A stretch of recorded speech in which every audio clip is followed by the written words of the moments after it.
आज की वीडियो में मैं आपको बताऊंगा कि इंसान का वास्तविक जीवन क्या है।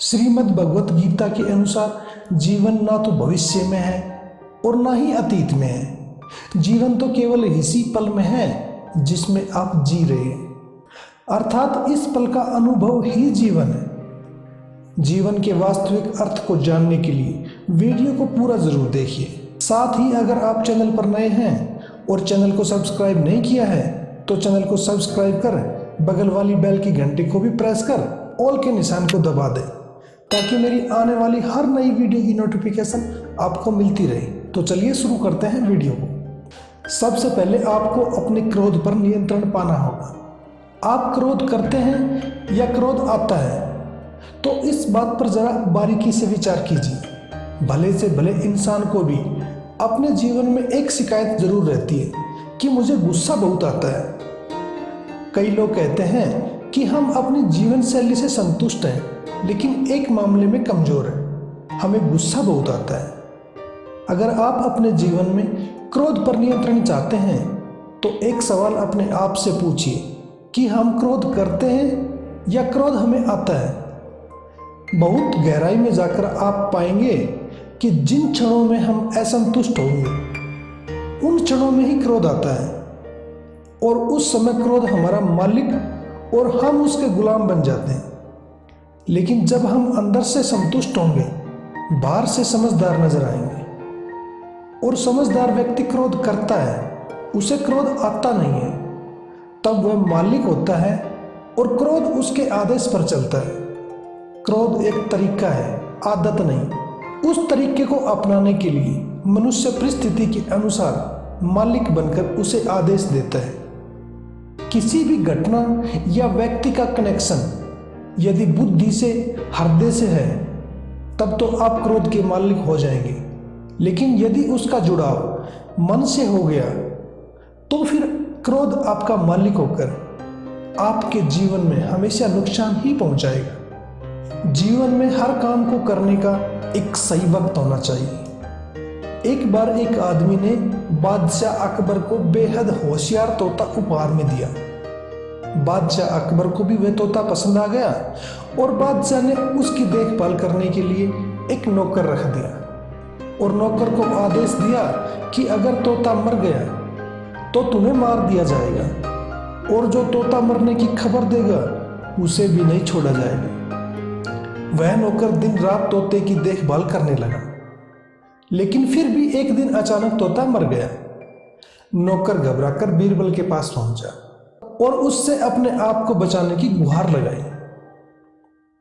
बीरबल दरबार में गया और अकबर से बोला, हुजूर, आपका तोता तो, और चुप हो गया। अकबर बोले, क्या हुआ मेरे तोते को? तोता मर गया क्या?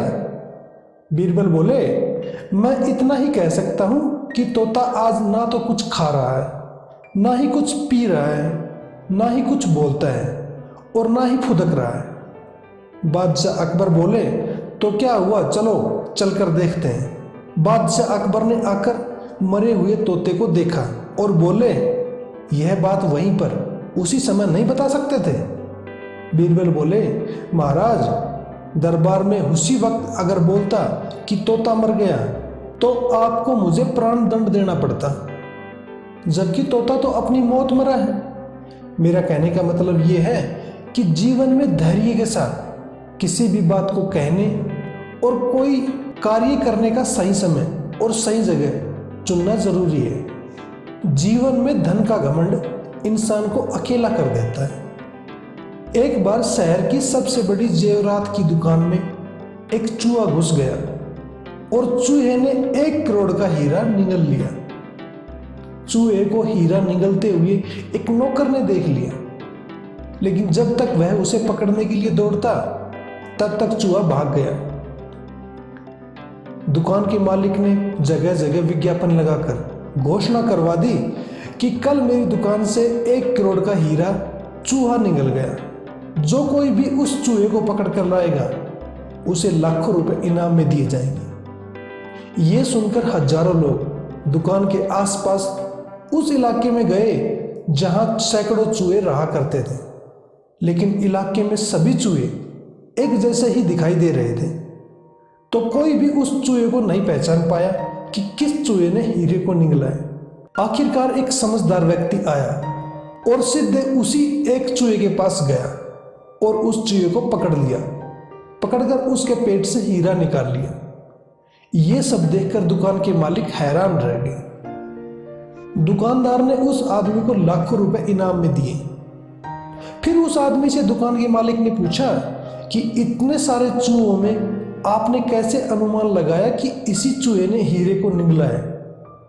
उस आदमी ने बताया कि बस यही एक चूहा था जो बाकी चूहों से अलग थलग ऊंची जगह पर अकेला बैठा था, तो मैंने अनुमान लगा लिया कि धन का घमंड ही किसी को अकेला करता है, और मैंने इसी अनुभव के आधार पर चूहे को पकड़ लिया। यहाँ पर बस यही बात समझने की है कि अमीरी के घमंड में खुद को ऊंचा समझने पर व्यक्ति अकेला रह जाता है। कुदरत ने हमें जो दिया है उसका हम सदुपयोग करें। दुनिया अरमानों, आसमानों और उम्मीदों का ढोल है। इस पर कुछ थाप कुदरत लगाती है और कुछ डांडिए हम पीटते हैं। ढोल की धुन में ही शोर है और शोर में ही धुन है। संसार इसी तरह का होता है। सरकते सरकते चलने का नाम ही संसार है और इसे पकड़ने के लिए सब दौड़े चले जा रहे हैं। संसार की इस गति में इंसान को उसके अरमान और उम्मीदें हिचकोले देती रहती हैं। इस संसार से इसलिए उम्मीद रखते हैं कि अपने अरमान पूरे करने हैं, लेकिन इसके लिए इंसान अपेक्षा की अति कर देता है। यह संसार आपको एक सीमा तक ही दे सकता है, फिर आप क्या करोगे? दरअसल जब संसार से मनचाहा नहीं मिलता तो हम निराश होने लगते हैं।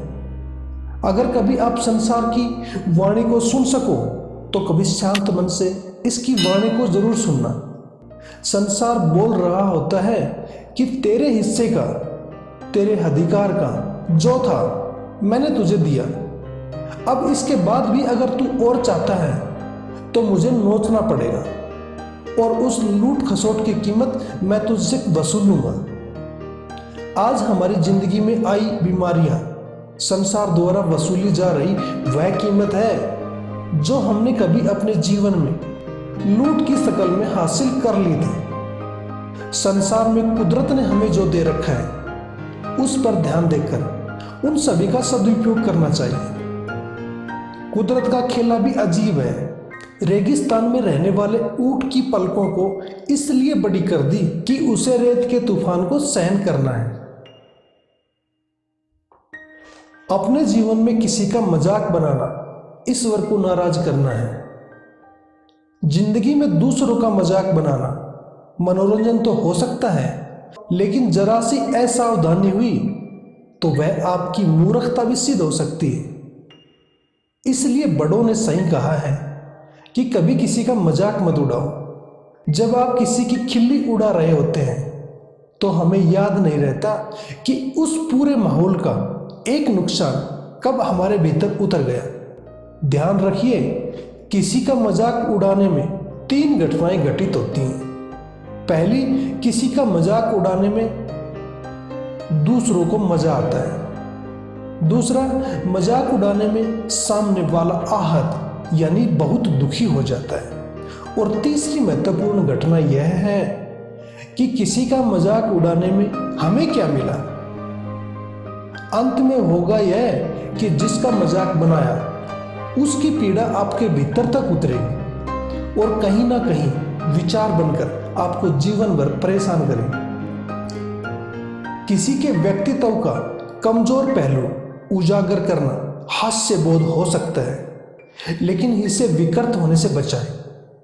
इस संसार में अधिकांश लोग परेशान हैं, और यदि दूसरों की मजाक बनाने की आदत आपकी है तो इस दौर में इस आदत को बदल लीजिए। जब आप किसी का मजाक बनाते हैं और मजाक अगर अपमान में बदल गया तो उस अपमान का बदला लेने के लिए सिर्फ वह व्यक्ति ही नहीं, ऊपर वाला यानी भगवान भी उस इंसान के साथ किए गए अपमान का बदला लेने के लिए सक्रिय हो जाता है।